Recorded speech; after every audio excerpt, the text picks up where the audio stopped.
Welcome to the GuthrieAmerica podcast, where we sit down with amazing people who do life in our community and who are from here because we believe every story should be told. I'm your host, Heady Coleman, and you all, guess what? The co-host herself, the guest co-host, my mom has a mic. Mom, say what up.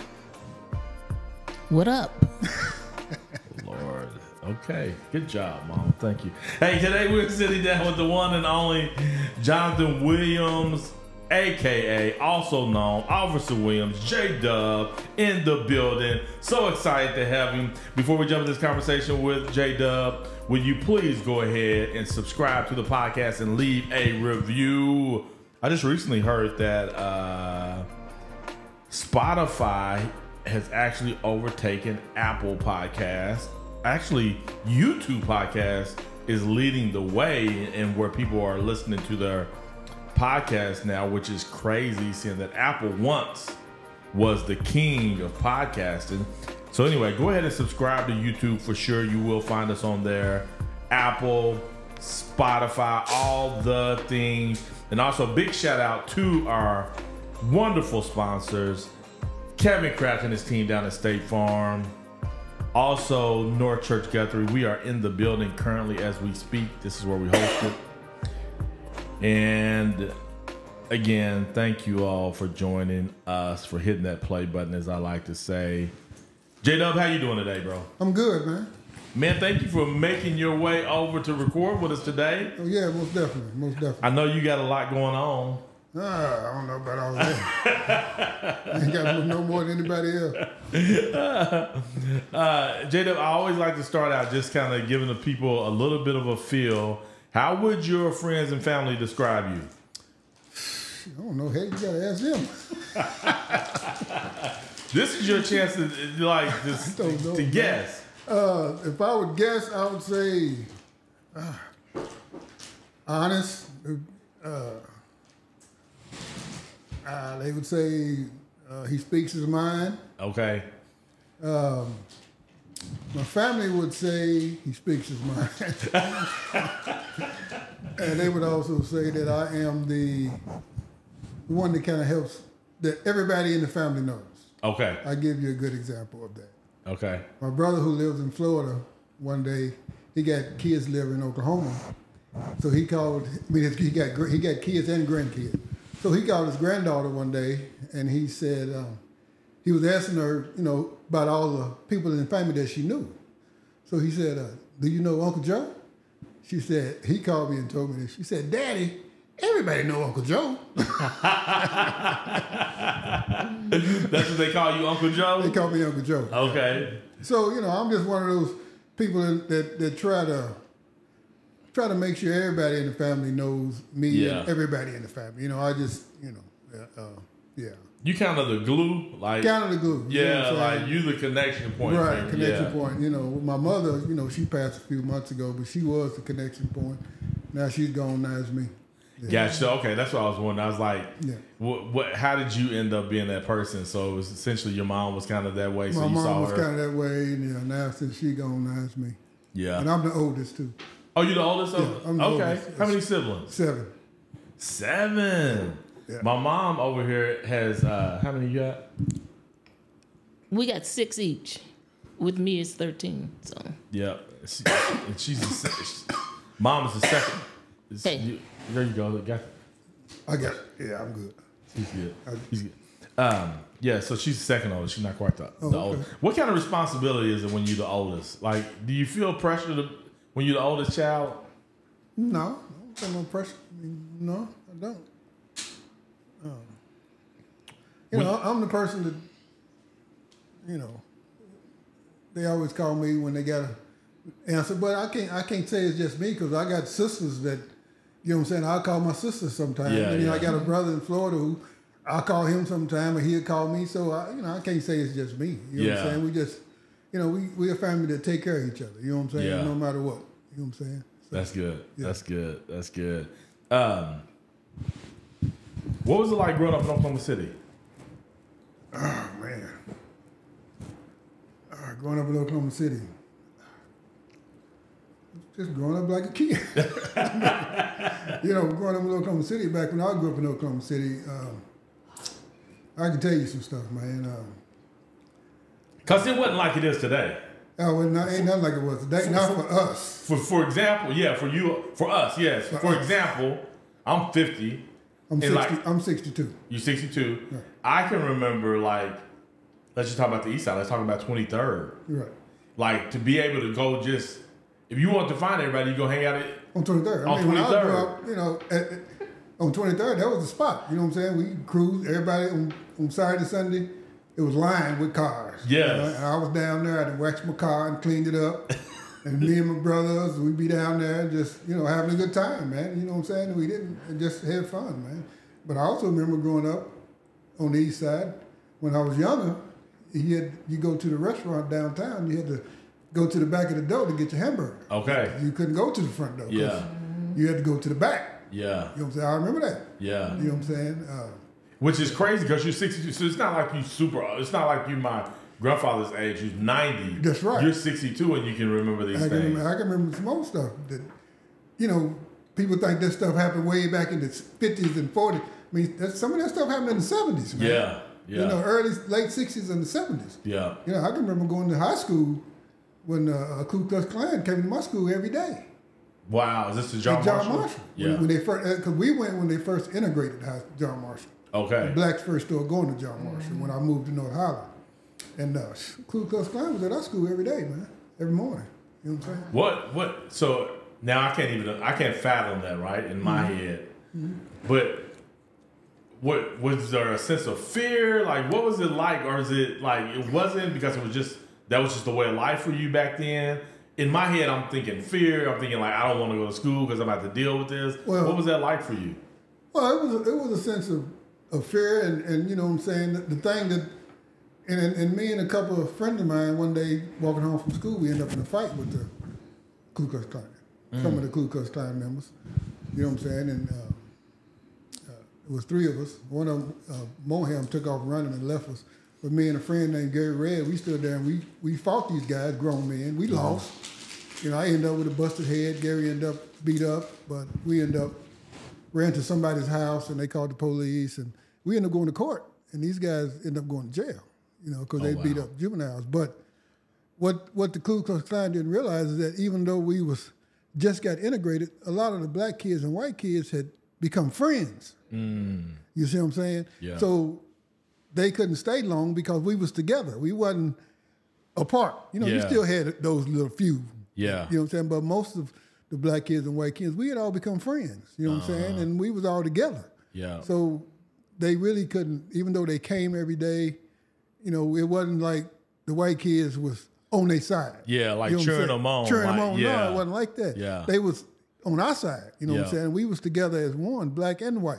Mm. You know what I'm saying? You still had the little few over here that did their thing. You know what I'm saying? But and that's what ended up stopping it because you know it wasn't for no reason because they couldn't divide us.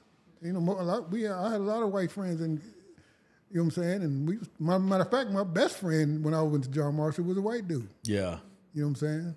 Now, before that moment of integration, you used to go to John Marshall. Did you hang out with a lot of white kids? No. Okay. Because growing up on the East Side. No, you didn't. You didn't see a lot of white people where I grew up on the East Side. No. Yeah. You see them wherever you go, but no, we didn't. Only white person we used to see on the East Side was they had a store down there called Lounge Store around the corner. And I can remember we used to collect pop bottles. Mm-hmm. You know, back then you get 5, 10 cents for a pop bottle. Yeah. You know what I'm saying? So we get a little wagon. You know, we go around collecting pop bottles, fill the wagon up with pop bottles, take them around to the Lounge Store, and he was a cool white dude. Yeah. You know what I'm saying? And we go take them around to the store, sell our pop bottles, and come out with a sack full of candy. You know, back then, you know, for 10 cents, you got a sack full of candy, like, you know, big old sack full of candy. Yeah. So, you know, it was a lot different, man. Yeah, I think my mom actually tells stories, too, of integration here in Guthrie. She grew up in Guthrie and how, and this is hard for me to fathom, where she was saying she didn't interact with a lot of white kids.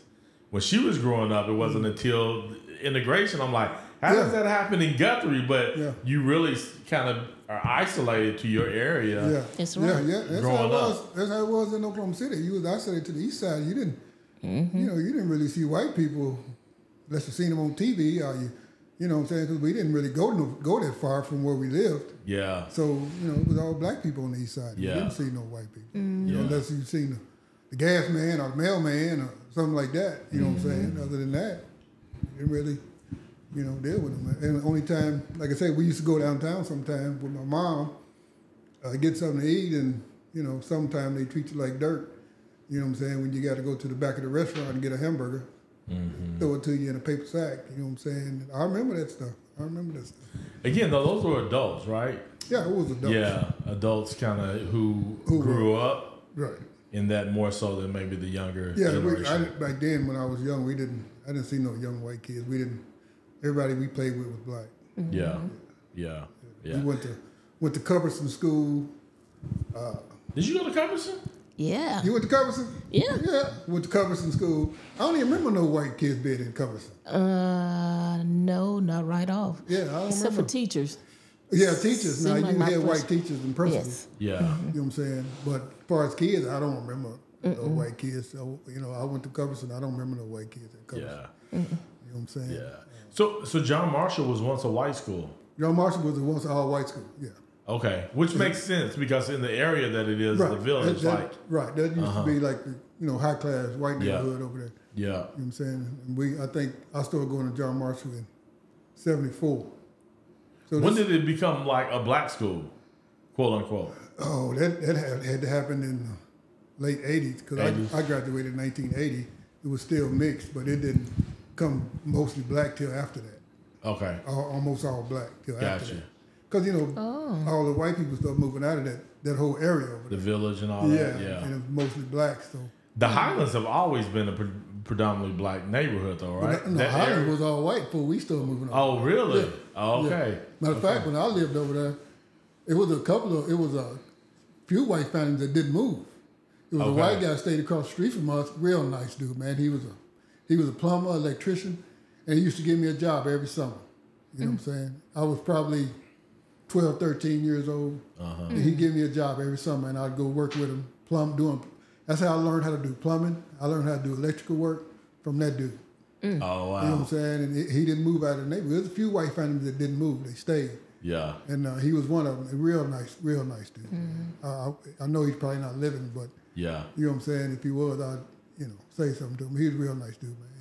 He didn't see color. You know what I'm saying? And every summer, I go work for him, plumbing. I'll never forget, I was working under a house, and he said, "Watch that boat, don't take it loose."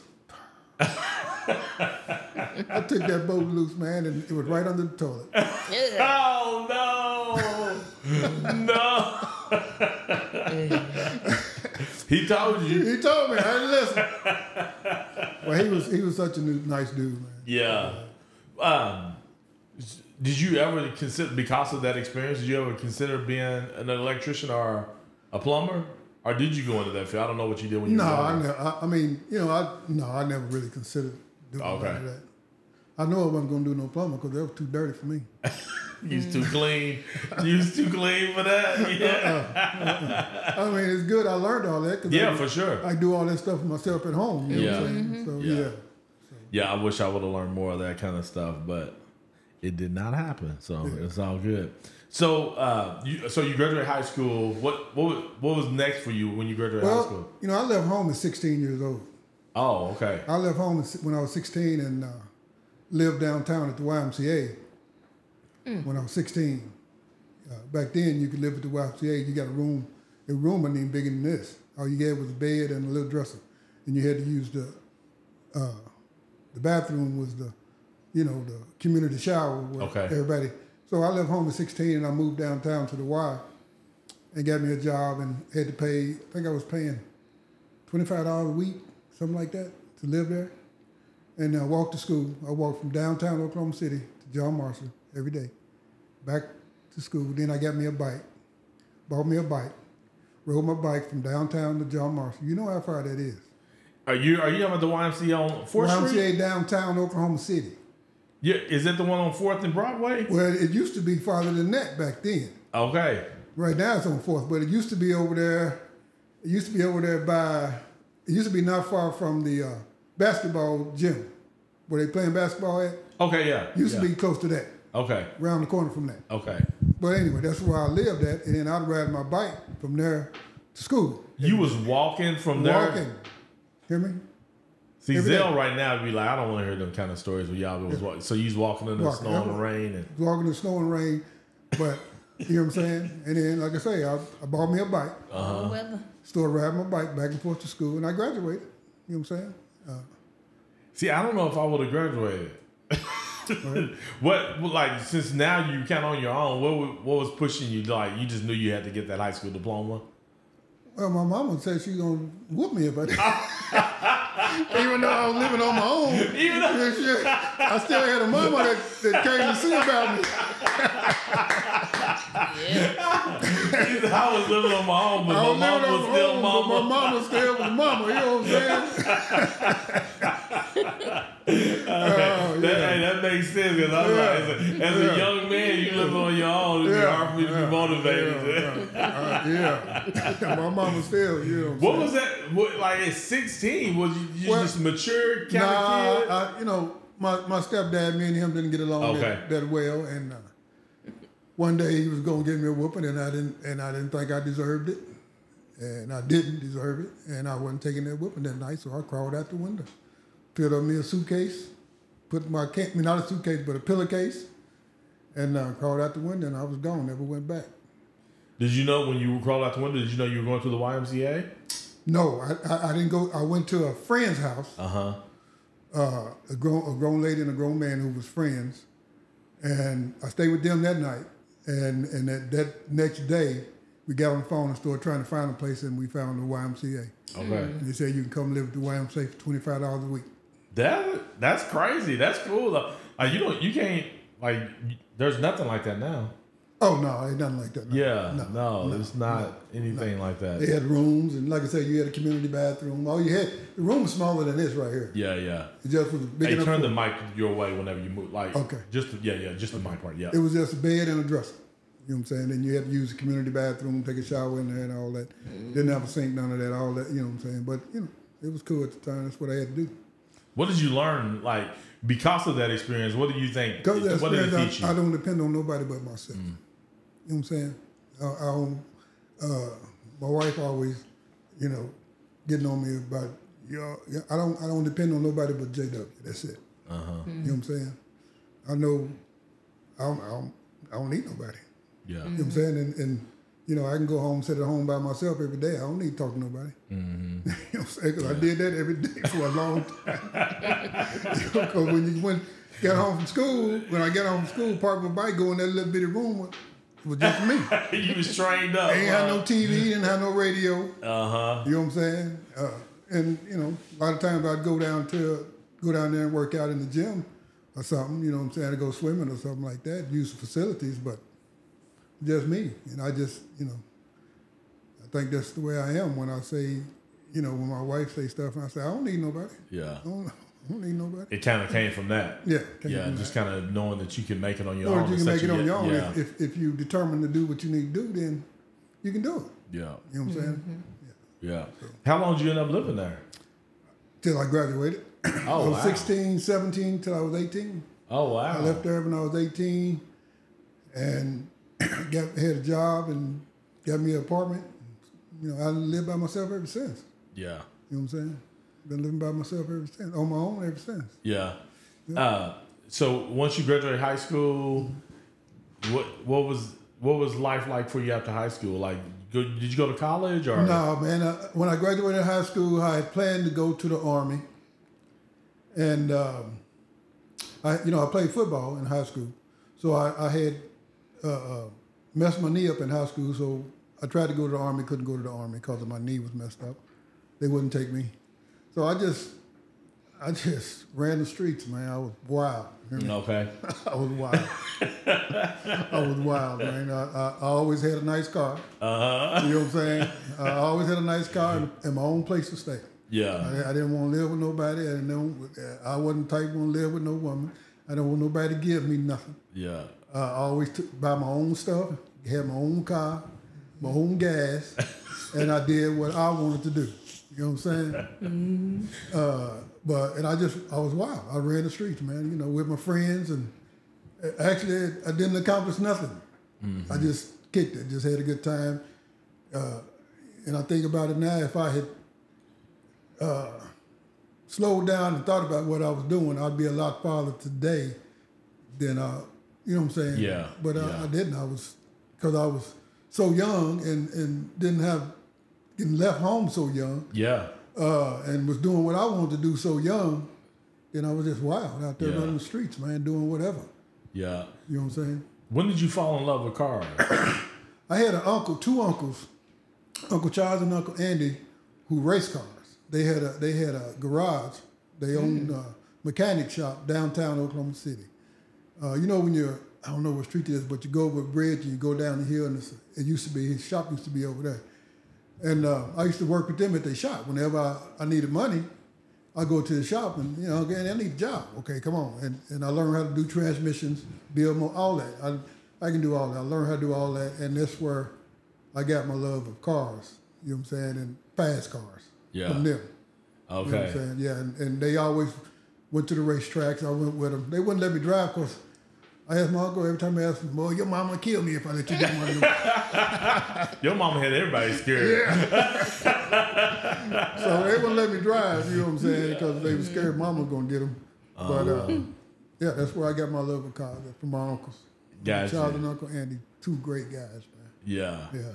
Those are your mom's brothers. Matter of fact, my mom's brothers. My first sports car, I bought from my uncle for $1. What kind of sports car was it? It was a Nissan 260Z. And you bought it from him for $1? I bought it from $1. Okay. He had got it from a man that bought it for his wife, brand new, but his wife didn't like it. So the man let the car just sit in the garage. Okay. It was his president of the bank that he dealt with, you know what I'm saying, who bought it. And so I guess the guy decided, I want to get this car fixed. Well, he gave it to my uncle to fix, and then after my uncle fixed it, he said, I don't want it. He gave it to my uncle. And I just happened to come to my uncle's one day, and I said, Uncle, what's up with this car? He said, I'm trying to get rid of it. I said, I'll take it. How much you want for it? Oh, that's how my uncle talked. Oh, Joe, I'll let you have it for $1. I said, I'll take it. And man, that Nissan Z it was like brand new, man. Yeah. You know what I'm saying? And I fell in love with sports cars when I bought that car, man. Yeah, I like the you said the 260? 260Z. And if I knew what I know now, you would have kept it. I would have kept that car, because that car right now is worth a lot of money. Man. Yeah. That wasn't a hatchback, was it? No, it wasn't. It was a coupe. It was a coupe. Okay. Yeah. I'm trying to imagine what Two-seater 260Z. Okay. Kind of long. Right? Yeah, kind of long in the front, short in the back. Yeah. Yeah. It was it kind of chopped off? Yeah, in the back, kind of chopped off. Yeah. But it was a hatch. Yeah, the back. Yeah. Bernadette had was it a 260?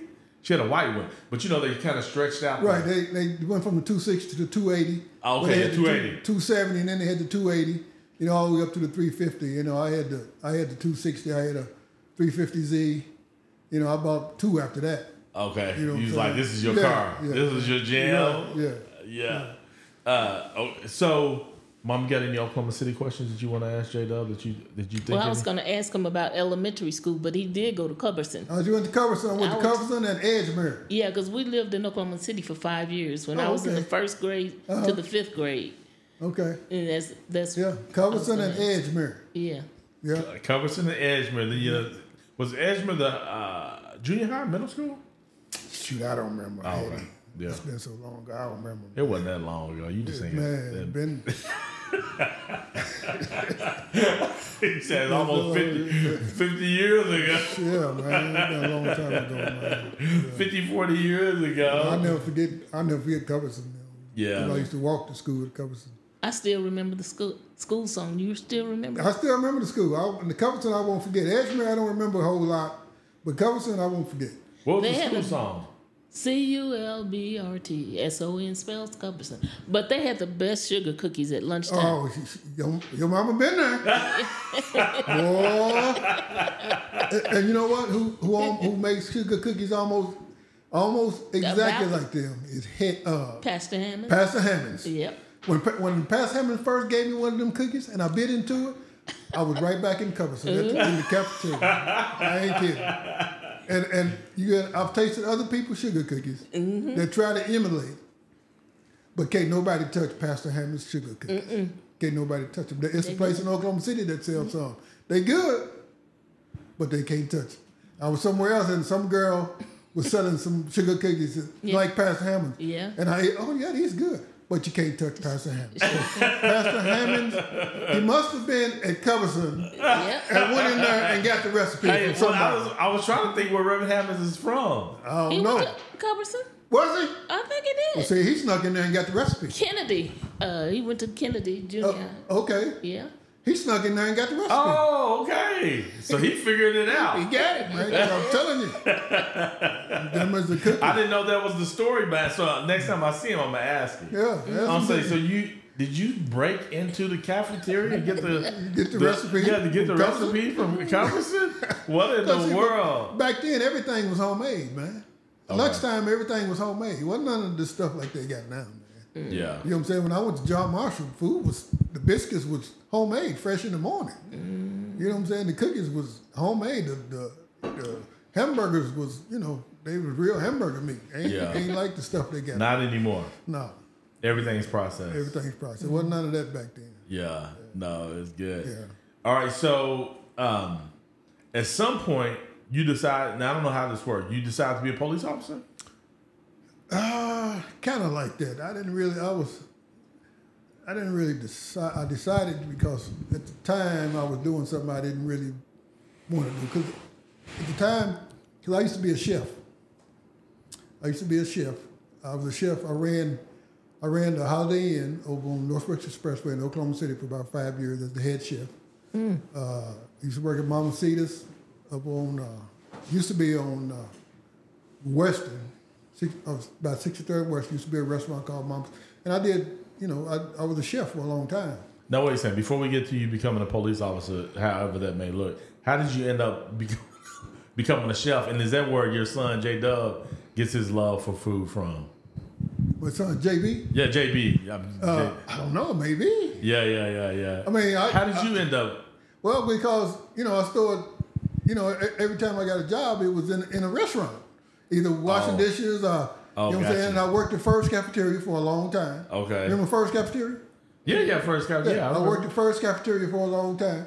And, and was there more than one in Oklahoma City? It used to be one in Oklahoma City and Midwest City. One on 63rd May is the one I worked at. Okay, 63rd May, okay, yeah. And then it used to be one, I think, in Midwest City. Okay, yeah. But, and I got tired of busting tables and washing dishes. You know what I'm saying? That's all I was doing. And I finally got tired of that when I was at First. And the Mexican lady who was cooking in the pastry, cooking the pies and stuff, I thought, hey, I want to learn how to, I'm tired of washing these dishes. I need to do something different. You know what I'm saying? This ain't no fun. We're busting tables. So she started showing me this and that and this and that. And next thing you know what I'm saying? I started cooking. I started out cooking cakes and pies and all that kind of stuff. And then I just went from that to cooking everything. You know what I'm saying? And that's where I started at First Cafeteria, being a cook. And then, just went from there, man. And, like I say, I was wild, so I was everywhere. You know what I'm saying? Yeah. Back then, back then I used to work a job for 2 weeks, quit, and spend all my money and then go get another job. You know what I'm saying? Back then you can get a job anywhere, anytime. You know what I'm saying? So I didn't want to be at work every day. I wanted to, take a week and run the streets. For sure. So that's what I did. And, all right, I'm gonna let you. We're gonna do a segment real quick, okay? Talking about food, and then we'll come back and we're gonna find out how you became a police officer. Okay. So this is called Top 5. Okay. And so the way Top 5 works is I'm gonna give you 5 foods, and you got to put them in order. One being the greatest, like which one you like the most. Okay. Now here's the thing: Once I give it to you and you place it on top 5, you can't move it. Okay. Regardless of what the next one may be. Okay. You ready? Ready. All right. Burgers. 3. Pasta. 0. It gotta be. Yeah. I don't eat pasta, man. So it's 5. 5. All right. Pizza. 5. 4. So 4. Grilled chicken. 2. Roast. Oh my goodness, a roast. You didn't give me enough categories, Heady. I mean, the roast is only. There's only one place left. It's gonna be one. You gotta be one. You know what I'm saying? But I was saying was what? You should have said steak. A steak would have been number 1. Yeah, steak for sure. For sure. Steak number 1. You like? How do you cook your steak? I like to cook them on the grill. Like medium rare. Medium well. Oh, medium well. Medium well. I don't okay. Yeah. I don't even know the difference. They just be like, which one you want? Medium rare, medium well. I'm like, I mean, it's all right to, long as have a little bit of, color in the middle, but not too much. Not where the blood running out. Okay. Yeah.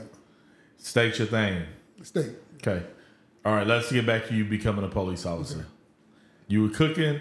I was cooking, and like I said, I've been cooking for a long time, and I end up getting a job. And I'm going, just kind of making it short. Yeah, okay. Making it, shortening it up, because there's a whole lot happened between that. But I end up out in Langston University, cooking in Langston University at the place that used to be called the White House. Oh, yeah. Yeah. I started out there in 1991. Wow. 1990. And I was... Wait, the White House, was the White House on campus? Yes. Was it where the president should have lived? President Holloway was there. Lived in the White House? No, he lived across the street. Yeah. But the White House was the White House was on campus, was the lunch facility for just staff. Mm-hmm. Oh, okay, gotcha. It was just for staff. Okay, it wasn't for the students. Okay. It was just for staff. Okay. So I ended up getting a job out there as the head cook. How you end up out there? Because I ended up buying a house right on 33. It was a big house out on 33 with a pond behind it and all that, and it was with my first wife. Okay. We bought a house out there. Okay. And at the time, I was working at General Motors. See, I'm telling you, it's a whole lot missing. At the time, I was working at General Motors. Wait, so somewhere in there you was cooking, ended up General Motors, and now you... That's what I'm saying. Okay. At the time, I was working at General Motors. Okay. And I was making good money. So we ended up buying a big house out there on Highway 33. I didn't know nothing about Langston. None of this. Only thing I knew about Guthrie is if you're black, don't come to Guthrie. Growing up, that's what I knew about Guthrie. Yeah. Black people don't come to Guthrie after dark. I'm just being honest. Okay. So Guthrie. I ended up getting a job out there. I ended up working, buying that house out there. Yeah. And I was working at General Motors. Well, I got tired. From General Motors to Langston is like an hour and a half drive. Okay. Hour and a half drive every day. Yeah. One way. You know what I'm saying? Because General Motors was way on the south side, way over there on the south side. So it was an hour and a half drive to Langston. To General Motors, hour and a half drive back. Because at this time the speed limit was 55. Right. Yeah. Right. Yeah. So and I went to work. I'd get off like 6 o'clock in the morning, 7 o'clock. I went to work. I worked nights. So and I was a cook out there at General Motors. I was a cook. So I get off work, and a couple of times I almost killed myself, falling asleep. Oh, okay. So the last time, when God woke me up, I was about an inch from hitting that bridge. And that day, I decided this is it. I got to find me another job. I'm going to kill myself. So I quit General Motors. I ended up in Langston. I went out to Langston to get a job. And I got a job as the head chef at the White House. Yeah. Okay, I'm working at the White House as a chef, and I meet Bobby Hinkle. Bobby Hinkle, great dude. This is Terry. Terry Hinkle's dad. Yes. I meet Bobby Hinkle, and I'll never forget it. Bobby Hinkle come in the cafeteria one day, and he started asking me some questions, and I'm like, "Who are you? What you want, man?" You know what I'm saying? I can see you doing that. Yeah. I'm like, why you asking me all this? Yeah, he asked me. I'm like, who are you? And I said some choice words. And I said, what do you want, man? I'm busy. You know. And Bobby. Now, this time you don't know him at all. I don't know him at all. Yeah, I don't know he a white dude coming there talking crazy to me. You see what I'm saying? All he's doing is asking you questions. All he's doing is asking me questions. That's talking crazy. See, that's how black people are. He ain't really talking crazy. Yeah, he did. You know what I'm saying? But that's what we got. That's what I said. You know what I'm saying? You ask me questions, you talking crazy. What do you want, man? And that's what I say. I said, what do you want, man? What are you doing here talking to me? What is it? Yeah. You know, and then Bobby started talking crazy right back. You know what I'm saying? And we started talking, and then I said, man, you know what? I like you, man. Yeah. I said, 'cause you ain't scary. Yeah. You know what I'm saying? And we became best friends, man. We became best friends after that, man. And then, I guess a month later, Bobby came to me, and I told him I was tired of working in the White House. I was tired of cooking. I'm tired of cooking. He said, man, you ever thought about being a cop? Now, was he a cop? No, Bobby was head of maintenance out there. Okay. He was running the maintenance department. He was over maintenance at Langston University. Yeah. Mm-hmm. He was over maintenance. Mm-hmm. And he said, you ever thought about being a cop? I said, no. He said, well, you say you're tired of cooking? I said, well, he said, I know the chief. He said, I can help you get on. I said, okay. So Bobby introduced me to the chief. I put in the application. But now, this is the chief of Langston Police or Guthrie? The campus police. The campus, yeah. The campus police. Well, a little while after Bobby, I put in my application, the chief ended up getting arrested. Okay. So I'm like, well, there go my job. Bobby said, no, don't worry about it. I got you. You know, I got you. So next thing I know, who the chief came in? Oh, shoot, I don't remember. I think I don't remember. But anyway, Bobby, went down there and took care of everything. And I got the job doing security. And that's how I became a cop. Started out at Langston as security officer. You know what I'm saying? I got to give my props to Langston University and the city of Langston. You know what I'm saying? Because I worked for the campus police, but I didn't want to just be a security guard. I wanted to be a police. Yeah. So if I'm going to do this job, I want to be a police. I don't want to be no security guard. Yeah. I don't want to be no flashlight man. Yeah. You know what I'm saying?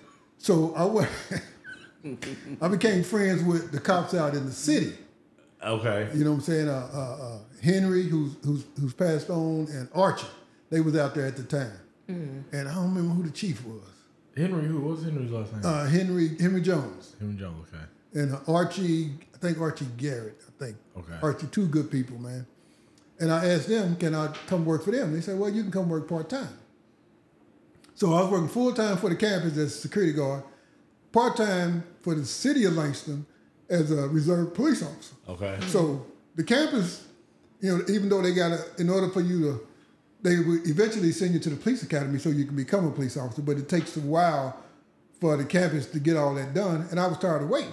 So the campus had security guards and police? Police. When you first start, you start out as a security guard. You didn't start out. Gotcha. You know what I'm saying? And I had already been almost a year. Gotcha. And I'm tired of waiting. You know what I'm saying? I said, I don't want to do this. So I went out to the city, like I said, and talked to them. They gave me a job being a reserve police officer. And then they sent me to the police academy. Archie, the city sent me to the police academy. Okay. As a reserve. So I was now a certified reserve police officer for the city of Langston. Still working full-time for the campus police. Okay. See what I'm saying? And I did that for a while until one day I quit the campus police and went full-time for the city. Of Langston. Of Langston. Okay. And then this is during the 90s? This is during the 90s. I started in 91. Okay. I started in 91. And then I went full-time for the city of Langston. Okay. And worked there for 7 years. Oh, wow. Okay. And left there and came to Guthrie in 1998. Oh, okay. Yeah. Wow. And just been, once you became a security guard, you said, man, I don't want to be as you said, a flashlight cop. Right. Was it something that you're like, oh, I think I might like this? I mean, because now you've been doing it. Well, at that time, I wanted to do something where I had a career. You know what I'm saying? Okay. Something where, yeah. You know what I'm saying? My mind is finally starting to think right. Yeah. I ain't running the street no more. You know what I'm saying? Now I'm thinking right. You know what I'm saying? I said, I need a career. So something to establish yourself. Right. I can get a retirement and all that. You know what I'm saying? And so that's why I left Langston, the city of Langston, because I knew in Guthrie I could get, because the city of Langston wasn't on the state pension. Got you. You know what I'm saying? So all them 7 years I put in was for nothing. For nothing. In a sense of like building something. I met a lot of friends, met a lot of friends. Yeah. Got my career started. So, ain't no big thing. Right. But I was essentially wasting my time is what I was doing. So I ended up leaving there and going to, coming to Guthrie in 1998. Got you. Yeah. Got you. Mom, got any Langston questions? Langston questions. You gotta put the mic right. If you got the mic, Mom, you gotta hold it right. I hear you. I don't think I have any Langston questions. I was going to ask you about that Hold Lions. the mic right. About the what? The Lions store. Lions store, yes, It was a white manager? He was a white dude. Okay, but then the black family took over that was... So I never knew You the never black knew? family. Oh, okay, it was a black family. So when I was living out there, I lived right around the corner from the Lions, kind of right down the street. Yeah.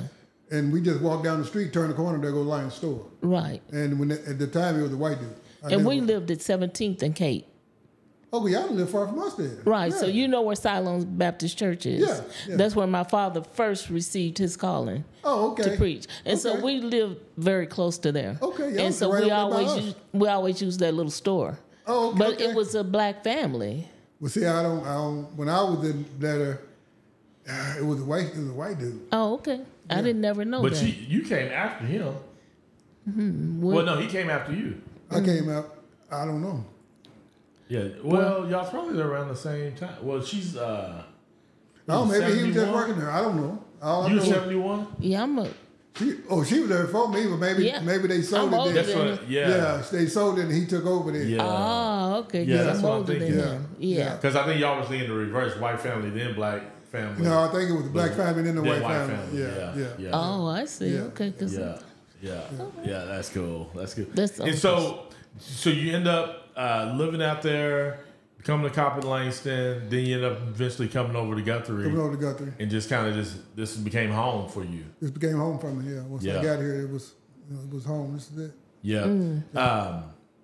So as an officer, I was thinking about one of my favorite questions to ask people is like, where's their 89er spot? But as a police officer, you probably ain't never just been able to go to 89ers and just hang out. No, man, I haven't. Every year, 89ers, I lead the parade. I don't even get to see the parade. Yeah, that's what I'm saying. You know what I'm saying? Because I lead the parade every year. I've been here 25 years. And I think I've led the parade every year. In the 25 years I've been here, I think I missed it one time. Wow. Okay. And I've never, only thing, once the parade is over, I go down and park somewhere and I see parts of the parade, but I never get to see it because I always lead it. Yeah. Yeah. Which, so it's been a which is an honor to me, So, yeah, for sure. It ain't no big thing. Whenever you were, like in 90, 91, when you were over at Langston, right? Mm-hmm. Did you ever come over for 89ers at that? Oh, yeah. Okay, that's how I got the job. That's how I ended up getting the job over here. Okay. I was over here working at 89ers. I was working at 89ers. You was over here working as a cop? As a cop. I was working for Langston. Mm-hmm. But, 89ers, we always came over to help out. Right. Okay, got you. So one year we was over here. I was working, helping out.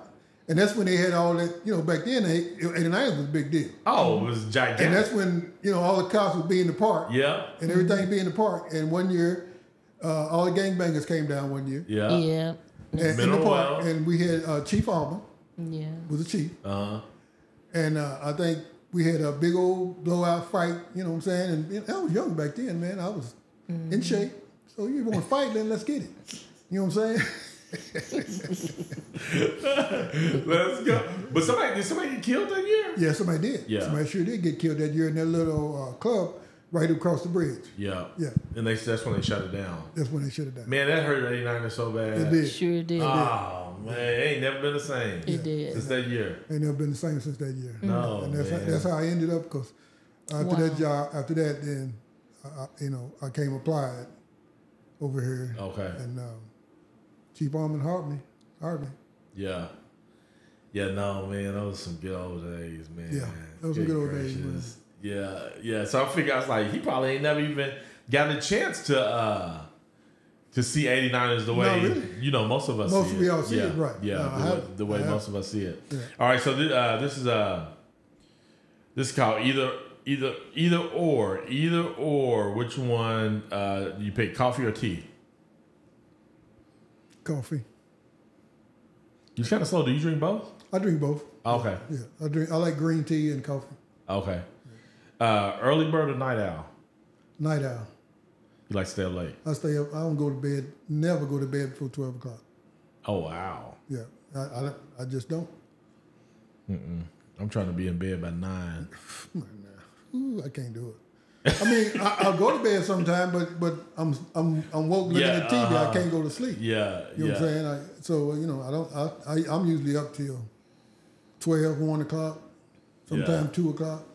Yeah, that's how my Bernadette's that way. My daughter Neil will stay up all night. They'll stay up all night. I mean, if I ain't got to go to work the next day, I ain't getting to bed till 4 or 5 o'clock in the morning because I know I ain't getting up the next day. Anyway, that's how they.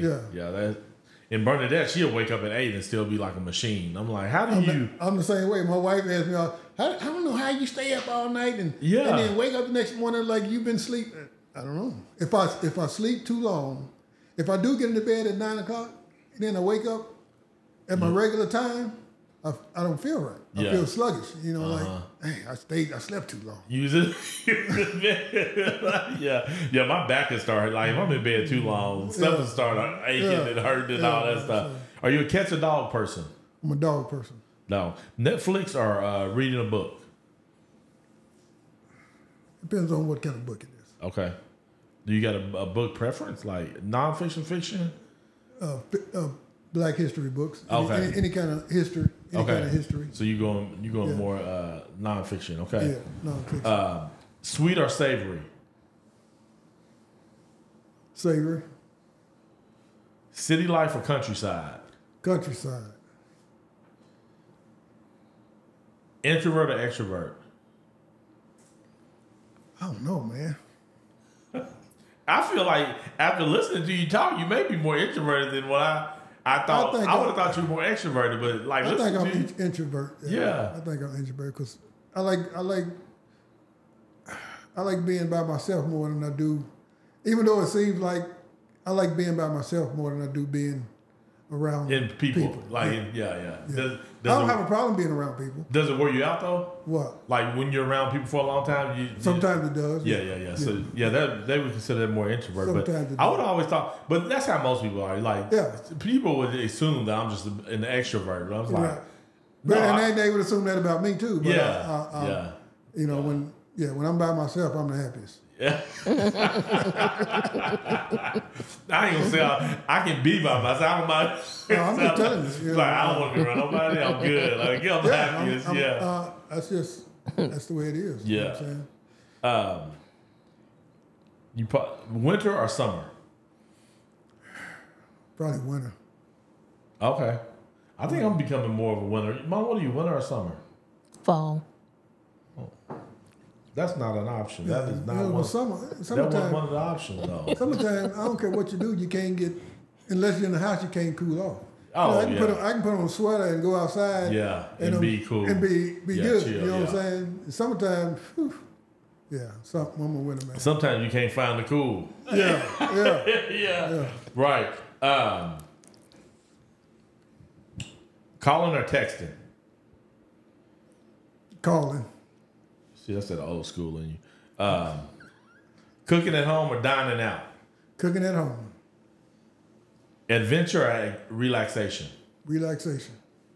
Both, really. I like adventure. Depends on, I like getting adventure. out and getting out, going to discovering stuff.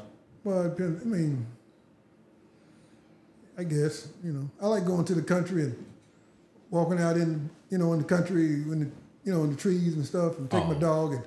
Yeah. You know what I'm saying? And just walking around, I don't know what's out there. I'm just whatever I run into. And, you know what I'm saying? Gotcha. It's better than walking around downtown in the city. Gotcha. Yeah. Movies or TV shows? TV shows. What was your favorite old school TV show? Old school. Sanford and Son. Sanford and Son. Chocolate or vanilla? Chocolate. I knew that was gonna be Yancy. Chocolate covered nuts. That's right. Yeah. Chocolate covered almonds, man. Chocolate covered almonds. I'm eating them all day at work. Sneakers or dress shoes? Dress shoes. I don't like sneakers. I don't think grown men ought to wear sneakers. Oh man. That's just me, man. I wore sneakers when I was a kid. I'm not a kid no more. I wear shoes now. I know a lot of grown men wear sneakers. That answer does not surprise me one bit. That's fine. Ain't no problem. But I don't wear sneakers. Man. You just don't, yeah. Around the house. But you ain't gonna see me out nowhere in public in no sneakers. I'm gonna keep my eye out on you. Keep your eye. You ain't got I'm gonna keep my eye out on you. Don't let me catch you no sneakers. Don't worry about it, bro. You ain't. There's no wife. Why you want to buy you some tennis shoes? I ain't buying. I got tennis shoes. I don't even wear them. All right. Action movies or comedies? Both. Art gallery or music concert? Music concert. Historical fiction or sci-fi? It's both. Yeah. Yeah. You go either or? Either or, yeah. Martin Luther King or Malcolm X? Malcolm X. Why Malcolm over Martin? Oh, man, why you ask me that? Is it too heavy? That's a real heavy subject because, I did a lot of research on Martin and Malcolm. Mm-hmm. And there's things about Martin that a lot of people don't know. Yeah. There's things about Malcolm that a lot of people don't know. Mm-hmm. But if I had to choose, I would say Malcolm because Malcolm just had it right. Malcolm, and I ain't saying Martin Luther King had it wrong, but Martin Luther King, Malcolm. When why were you doing research on the two of them? Like what drove you to do that? Well, I started out doing research on Martin Luther King because I'll do the speech every year. Yeah. So that what made me do speech on him. And then you can't really do research on him without doing it on Malcolm X. Right. And JB loves Malcolm X. So I wanted to really see what those two men was really about. Yeah. Matter of fact, I'm getting a T-shirt made about both of them. But they were both great men. Yeah. Mm-hmm. But they were two different men. Yeah, that's right. Yeah. Which is really cool. So my research paper, my senior paper was on Malcolm and Malcolm and Martin, and it's really cool that two different people can have such an impact. Yeah. Right. Because oftentimes people are so different, and I like it because it shows that you can be who you are and still make a difference. You don't need to try to be somebody else. Just be who you are. Everybody wanted Malcolm to be like Martin Luther King. Yeah, that's right. But he wasn't like Martin Luther King. I mean, later on in his life, he changed a lot of his thoughts and ways. Yeah. But he wasn't unlike Martin Luther King, and Malcolm couldn't be used. I'm gonna put it like that. Yeah. Malcolm couldn't be used. Yeah. Yeah. You know what I'm saying? Yeah. I got a T-shirt I'm getting made. It's gonna say, "They both knew, but didn't give up." You understand what I'm saying? Yeah. Mm-hmm. They both knew they was gonna die. Yeah. They knew they was gonna die. Yeah. But they didn't stop. Yeah. And they could have stopped and probably still lived if they had stopped doing what they was doing. Yeah. But they both knew they was gonna die. Yeah. But they kept doing what they was doing. Yeah. Kept fighting for people. Yeah. Especially during that time. Yeah. Yeah. Yeah. Why do you think we haven't never seen another Malcolm or Martin? Or do you think we have? No, we've never seen another Malcolm, and I don't think we ever will. Yeah. Because we ain't Martin, right? Or Martin. Because we ain't going through what the stuff we went through. Yeah. You know what I'm saying? I mean, it's just like, man, you still getting me all up into this. I mean, we ain't going through the stuff that we went through, man. Yeah, right. You know what I'm saying? And I think that's right. Like, we haven't had to help. I say that maybe in different ways, but we haven't had to help people rise up like they needed to rise up at that time. That's right. Back then it's totally, you can't compare daytime to our time. That's right. Yeah. Even though we still got racism or whatever, it's not the same. No. It's not. If it was the same, I wouldn't be sitting there talking to you. That's right. You know what I'm saying? I wouldn't be driving what I'm driving. Yeah. You understand what I'm saying? Yeah. So you can't compare it. And like people who say, we deserve this and we deserve, no, we got what we deserve. The people before us deserve this. You know what I'm saying? They the one that deserve what you talking about you supposed to get. You know what I'm saying? They the one who paved the way for you to be where you at. So we can't say we deserve it. We ain't did nothing. We ain't done we receiving the we reaping the benefits from what they did. Yeah, from the hard work. So we can't say, y'all need to pay us for even though some people is getting paid for it. Yeah. We not, but it don't matter. Yeah. You know what I'm saying? It's don't get me into that, man. Cause I can go on and on, brother, when it comes to that. In similar ways, we try to compare people, like even in sports, like the era of Michael Jordan versus LeBron.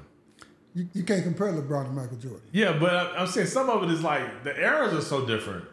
The eras are so different. You're right, because when Michael Jordan played, you had real basketball players. LeBron, them, they I don't even watch basketball no more, man. You know what I'm saying? Because when Michael Jordan and Larry Bird and Kareem and all them players, Isaiah Dennis Thomas, Rodman. Magic Johnson, Dennis Rodman, them guys played basketball. You hear what I'm saying? These guys just getting paid, man. Yeah. They just getting paid. Crazy money. I mean, crazy money. And I ain't seen no superstar do nothing extra like Michael Jordan used to do, or Dr. J used to do. Yeah. You know what I'm saying? I show the kids at the school videos of Dr. J. You know what I'm saying? I ask them, they don't know who Dr. J is. I said, come on, let's watch this video. I show them videos of Dr. J, they can't believe it. You know what I'm saying? I said, look at I was watching Michael Jordan the other day. I said, that stuff don't happen no more, man. Yeah. Yeah. These guys just get paid, man. I was watching a clip of Michael Jordan running through Glen Rice. And I was like, man, they ain't playing basketball like that no more. I mean, he ran through him. Yes, like, man. Remember when Spud Webb took the ball from Michael Jordan? Oh, yeah. You know what I'm saying? Yeah. But it's a whole different era, man. Yeah, for sure. Man, tell me a little bit about your family, whatever you want to share. So, when we live around family, well, I got my wife Sarah, who's wonderful. I got Turvey, my son, who's in Alabama. I got Blake, who lives at Westview. I got JB, who's doing wonderful things. I got a daughter named Elizabeth, who's doing wonderful. I got a daughter named Montoya, who's doing wonderful. I got a daughter named Kiara, who's doing wonderful. A daughter named Satara, who's doing wonderful. All my kids, I'm blessed because all my kids got good jobs, doing good stuff, and don't need me. You know who's the oldest? The oldest, Montoya. Okay, that's right. Okay, I thought Montoya was the oldest. Me and JB. Okay. And then Turvey is the youngest. And Turvey need me. He's still in college, so I'm still helping him. Yeah. But all the rest of them, they got good jobs. My Elizabeth, she bought a house when she was in her 20s. You know what I'm saying? JB, he doing his thing. Satara, Kiara, who actually my stepdaughters, they doing good, got good jobs, taking care of themselves and they kids. They each one of them got a daughter apiece, and they taking care of their own thing. Yeah. You know what I'm saying? If they need help, we help them. Yeah. But they ain't really needed no help. Yeah. You know what I'm saying? They ain't no, so everybody, I always tell myself I'm blessed when I look at other families. You know what I'm saying? I hear people talk about, my kids, all of them doing good, man. All of them, I'm blessed. God is blessed. The whole family, everybody's doing good. You know what I'm saying? Got good jobs and taking care of themselves. Do they all live in Oklahoma? Yes. Okay. Maybe I've only met Montoya. Of course, she and I work together. And then JB. And JB. Maybe I don't know. I met Liz as the youngest. Liz, you know what? I may have. Did she hang out with Notori? I'm pretty sure you've met them all, man, because I know you probably met Satara and Kiara too and just don't remember. Yeah. No, that's cool. What is which one is better? Being a grandfather or being a dad? Being a dad. I mean, I love being a grandfather too because, you know, the kids look up to you. Yeah. You know what I'm saying? They look up to the grandfather. Yeah. You know what I'm saying?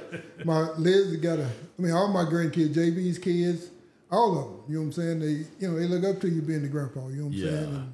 And, so yeah, I love it. Yeah. You know, they be when you come around, they want to see you, and if you ain't around, they be asking about you. You know what I'm saying? That type of thing. So yeah, it's all good. Yeah, most people say grandparents, so I'm glad to hear that you say being a dad is. Yeah, being a dad to me because. Mom, which one's your favorite, being a mom or being a grandma? Whew. Well, I feel more honored with being a grandparent, cause, you know, but I appreciate being a mother. I only had one. Well, so what? It ain't significant enough for you, Mama? She's like, I only had you.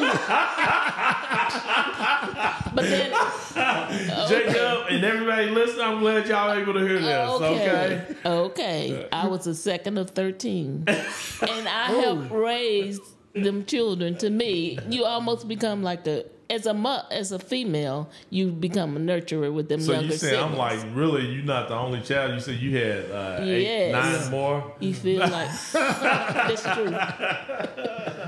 Oh, that's cool. Yeah. Let me see what other questions we got. Mom, you got any other questions for J-Dub? For the Langston Village, do you think it needs to be manicured? What's the Langston Village? What's that? The village of Langston, the little village. The village is where the people live at. You know, I don't know. I haven't been out to Langston in years.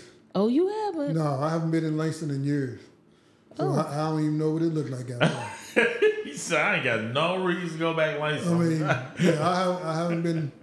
You know, I used to go out there and help them with homecoming and, you know, back in the day. Yeah. Mm-hmm. You know what I'm saying? But that's back when I had a lot of highway patrol buddies that was working. All of them are retired now. So we all meet together out there. But I haven't been out in Langston probably.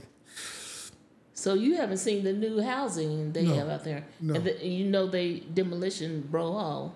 Oh, I didn't know that. No. Yeah, but the Young Hall is still there. But Young Hall is still Bro Hall, boy. I can, the stories you can tell. I can tell about Bro Hall, boy. Yeah. But I haven't been in Langston, so I can't even say. You know what I'm saying? I was going to ask you, did you ever think you'd be working with students the way you do now? No, I didn't. No. What's been some of your biggest takeaways working with young students? My biggest takeaways is, I don't know, man, just helping them, man. Just, you know what I'm saying, seeing them grow up, you know, and just helping them, man. Just, you know, my thing is, and I learned over the years, one of the things that I want to be able kids to say is, I don't want kids to see me in Walmart. You know what I'm saying? When I'm older, I didn't retire and say, I go to Officer Williams, I hate him. Yeah. You know, I want them to see me in Walmart and come up to me and say, hey, Officer Williams, you know, and that's the way it is now, and that's the way I want to keep it. Yeah. You know what I'm saying? The kids know I love them and I'll do anything for them, but you also got to know that if you mess up, I'm going to get you. Yeah. You know what I'm saying? And when I say get you, I don't mean I'm old. You know what I'm saying? I'm just going to teach you to do what's right. Yeah. Right. And my main goal is to help these kids grow up to be a positive person and want to be somebody. Yeah. You know what I'm saying? Man, yeah, I'm just going to tell you a few quick stories. I had a Mexican kid. You know, I collect watches. Yeah. You know, I probably got 200 watches. So I had a Mexican kid, and this was about 3-4 years ago, came up to me. And at the time, the thing was all the kids was getting these watches with all these fake diamonds, you know what I'm saying? Oh. And so this Mexican kid came up to me with this watch that the face was all broke. And he asked me to fix it. I looked at the watch, I said, man, I can't fix that. It's messed up. So I said, what kind of grades you making, man? I said, let's go check your grades. I went in and checked his grades. Dude making all F's, man. Oh, man. I said, I'll tell you what. I said, meet me here tomorrow. So I bought one of my watches, it wasn't expensive watch. Yeah. But it looked like it was expensive. Yeah. It had fake diamonds. Yeah. It looked like it was worth a lot of money. So I said, the next day, I said, you like that? Oh, yeah, Officer Williams. I said, tell you what, you pull them grades up, and I'm going to give you that watch. That boy was making straight A's by the end of the year. Wow. Yeah. And I gave him the watch. Yeah. And he left there making straight A's. You know what I'm saying? I don't know what happened when he got to junior high. Yeah. But I know when he left the guest, yeah, he was making good grades. Yeah. Just because he got that watch. Yeah. You know what I'm saying? It's just, it's just like chess. Yeah. You know what I'm saying? Chess has changed. I can tell you a story of one kid, a wonderful little kid named Cooper, my little buddy. He was... now, it's important so people know, like, you run a chess club. I run a chess club at Guest, correct. Yeah. Been doing it for, 7 years? Yeah. You remember? Yeah. Yeah. So anyway, so Cooper was in the chess club. So his teacher came to me one day and told me he getting in trouble and won't be still in class and, all this and that. And, one of my rules is if you want to stay in chess, you can't get in trouble in class. So I brought Cooper in my office and asked Cooper, what's going on? Why you can't? Oh, I can't be still. I don't know what it is. I just can't be still. I just got to, I said, well, wait a minute. When you in the chess room, you being still? I said, you ain't moving around like that when we in the chess room playing chess. You know what I'm saying? I said, I tell you what, Cooper. I said, if you can be still in chess, you can be still in class. Yeah. Well, I'm going to try. I said, well, that's your first mistake. You said, I'm going to try. I said, as long as you keep trying, you ain't going to ever get nothing done. I said, just do it. Yeah. Just do it, man. I can try to do something, it ain't going to never happen. Just do it. Man, I told that kid he's going to kick out of chess. That kid didn't have no more trouble the rest of the year. Wow. Straight A, no more trouble the rest of the year. You know what I'm saying? Graduated, didn't get in no more trouble, done good. And he ain't the only one. I can tell you a whole lot of stories. Yeah. Where, I tell you, a lot of kids just need somebody to listen to them, talk to them, pay attention to them. You know what I'm saying? And then the best ones I like the most is the ones when you come in, they don't even like police. Them the ones I like. They don't even talk to you. Yeah. You know what I'm saying? But by the end of the year, they my best buddy. I got one right now at school. First started talking to her, she just look at me, roll her eyes, wouldn't smile nothing, wouldn't say nothing. But every day I say hi. How you doing, young lady? You know what I'm saying? She look at me, roll her eyes. I seen her the day she was out there waiting on a ride when school was out the day. She standing out there. I said, how you doing? She didn't say nothing, just looked at me crazy. I kept on looking at her. I started messing with her. She cracked a little smile. I said, I got you. I got you. I said, I'll see you tomorrow. I didn't say nothing else. I'll see you tomorrow. I got her now. Yeah. You know what I'm saying? Yeah. She going to be my best buddy. Yeah. You know what I'm saying? Then I'm going to check on her grades, see how she doing. Yeah. And then if she ain't doing good, we'll work on that. But, I like to help kids. I do math with them. If they have math problems, you can come off. We'll do math. I go to the classrooms, work with kids with their math. Whatever it takes. You know what I'm saying? When I found out last year I had 3 kids that was having reading problems. So at lunchtime, instead of they going to lunch, they had to come see me. And we sat in my office and we read and we read and we read. One kid is a good reader now. Yeah. You know what I'm saying? The other one, I'm pretty sure they better, but the one kid, you know what I'm saying? Yeah. Before the school was up, he didn't need me no more. You know what I'm saying? So, yeah, that's what it's all about, man. It's just doing what I can do for the kids so that I don't meet them on the street. That's right. You see what I'm saying? Yeah. Has being able to do this in the schools been more fulfilling than any other part of your, being a normal officer, doing your day-to-day versus being able to invest in these students? Because I feel like that, since I've seen you, been around you, like I feel like you really get a joy out of it. Oh, this is way more better than working the street. Yeah. I mean, this working the street don't compare to what, because working the street, I mean, working the street is, I still like it. Sometimes I go do it. And sometimes I miss it and I go do it and have a good, but when it comes to doing a report, I don't want to do no report. But I have to. But there's always some part of the job, right? But no, this is way more, you know what I'm saying? Because I can see results from this. You know what I'm saying? Just like the high school. I can tell you another best story I got. and I'm going to tell you this real quick.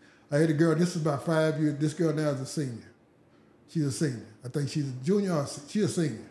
But anyway, she was in my chess club when I first, you don't know if you've seen it because you used to come to the chess club all the time when I first started when this girl was there. And if you've seen this girl, you would know who I'm talking about. But anyway, that's when, what's the guy, Bank? Carrie's son was in the chess club. Okay, yeah. Yeah, because you used to come out, you and your son used to come all the time. But anyway, this girl, you know, Carrie's son was the best chess player we had. And we had the chess tournament, you know, by the time we had chess, he'd beat everybody. Yeah. So we had the chess tournament, and this girl wasn't that good. But she got to where she had to play Carrie's son. So she told me, she said, I don't want to play. He's going to beat me. He's the best. I said, no, we don't think like that. We think positive. I said, he may make a mistake, and then you win.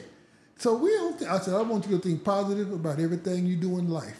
From this point forward, you go in there, you play him, you think, I'm going to win. You put it in your mind that I'm going to win, and you think positive. Man, that girl played that dude. He made a mistake, and she won. Are you serious? Yeah. Wow. And she and me and her been like this ever since, man.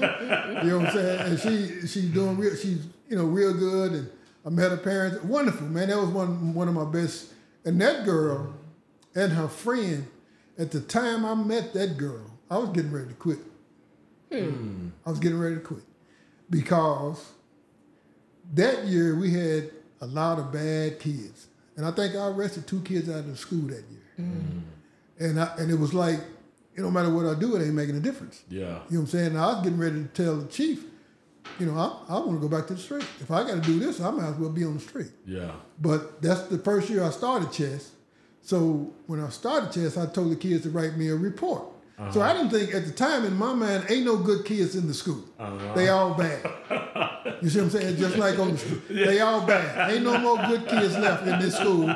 So it's time for me to leave. Yeah. You see what I'm saying? You know what I'm saying? They all bad. Yeah. Because it was just terrible that year. So when I started chess, I told everybody that want to be in chess, you got to write me a 2-page report. You know what I'm saying? I mean, a 1-page report about chess. And these 2 girls, this one of the girls, wrote me a report. And the reports were so good. And I brought them in my office, and I said, you know what? Y'all changed me. Y'all changed my mind. Because I didn't think it was no more smart kids or good kids left in the school. J-Dell, what are you saying? What you trying to say about my kids? Nothing. Your kids. My son and daughter was there at that time. No, they wasn't either. Yeah. What? Yeah, he was part of the first. Well, your son was playing chess, but he wasn't. He just played chess because he wanted to play chess. He didn't have to do no report. So, you know what I'm saying? But it wasn't just them 2. It was good kids there. Oh, yeah, for sure. It's just that me doing what I do, I didn't. You don't get the experience. Because I could tell you all the kids. If I told you a kid's name and I knew their name, it's because they was a bad kid. Yes. All the good kids, I couldn't even tell you their names. Because I didn't deal with This gave you opportunity to kind of mingle with both. Right. Like all the kids. You know, like you got a good rounded experience with the kids. That year was just, just wasn't a good year, man. And I was ready to leave there, and them 2 girls is the reason I stayed. Changed it up for you. Yeah, that's really cool. What you most grateful for right now? Oh, man. What I'm most grateful for? Oh, my family, my wife, my kids. That I'm where I'm at in Guthrie right now, you know what I'm saying? That my job, I'm most grateful for just being here, man. Just, I'm just grateful for everything. That's good. You know what I'm saying? When I'm sick, I'm grateful for that. Because I'm sick, but I'm alive. You know what I'm saying? Because some people aren't. Some people don't make it. I ain't got no dirt on me, so I'm happy. Yeah, that's good. That's good. So, we have the Choose Guthrie signs. There's one behind you. When you see those Choose Guthrie signs, what does that mean to you? It means choose Guthrie. Guthrie is a good place to be. Yeah. The people in Guthrie are great people. I've met, some good people in Guthrie. The good people in Guthrie, the people in Guthrie are just good people. Yeah. It don't matter white, black, Mexican. Yeah. Whatever. Everybody, you know what I'm saying? It's just like I think we're a little better than anybody else. Yeah. You know what I'm saying? I'm going to say just like anybody else. But like I tell, and the guys at the department, we always say, we got it better than a lot of people because Guthrie supports his police department a lot better than most places do. Yeah. You know what I'm saying? Yeah. I'm in the store or wherever I go all the time, and people always telling me, "Thank you for what you do." You might be in a restaurant getting ready to pay. I tell you, I was in Cash Saver one time. I had $200 worth of groceries, and a young dude came up to me and said, "I want to pay for your groceries." Wow. And I said, "No, man, I'll pay for my." He said, "No." He said, "I always give money." He said, "But I never know where it's going." He said, "I appreciate what you guys do, and I want to pay for your go." He said, "I got a good job, man. I make plenty of money." He said, and I had about $200 worth of groceries, and that dude paid for my groceries. Wow. I couldn't believe it. Yeah, that's pretty cool. You know what I'm saying? I mean, Guthrie, you know, the Guthrie citizens support us, and everybody. I like everybody. You know, I have a lot of good friends that I met in Guthrie. If I hadn't came to Guthrie, I wouldn't have made. Yeah. You know what I'm saying? Yeah. So yeah, I ain't going nowhere. That's good. Yeah. Mom, you got any last questions for J-Dub? No? You good? J-Dub, you got any final thoughts? Not really, man. It's good. I appreciate you, you know, talking to me, man. Yeah. Yeah, I ain't got any thought. This is good. This is good. Thank you so much for being willing to take your time. I know you got to jump on the road. Yeah. Go see your son play some ball this weekend. So thank you so much for doing this. It's always a pleasure to hang out with you. I always enjoy talking to you. Well, this is kind of what we do when we see each other anyway. We just talk life. Yeah, thank you, Heady, man. You know, I thought about you the other day. Where was I at? I was at a car show, and some dude said, "I need somebody that can greet people and make people happy when they come." and I was walking by, I said, "You need Heady." And he kind of looked at me like, you know what I'm saying? Yeah, man. Yeah. It's been a pleasure knowing you too, man. And it's always a pleasure when we get to talk, man. Yes, for sure. Y'all need to come on with the... We shake hands. We shake hands, man. Yeah. Everybody talking about it, they ready for it. Man. Okay, all right. Y'all need to get with Michelle, make it happen. Yeah, y'all need to make it happen. All right, ladies and gentlemen, thank you again for hitting that play button for another episode of the Guthrie America podcast. We are on a mission to have every story told of the people who do life here and who are from here. We always like to end with this question, ladies and gentlemen. Will yours be next? Go in.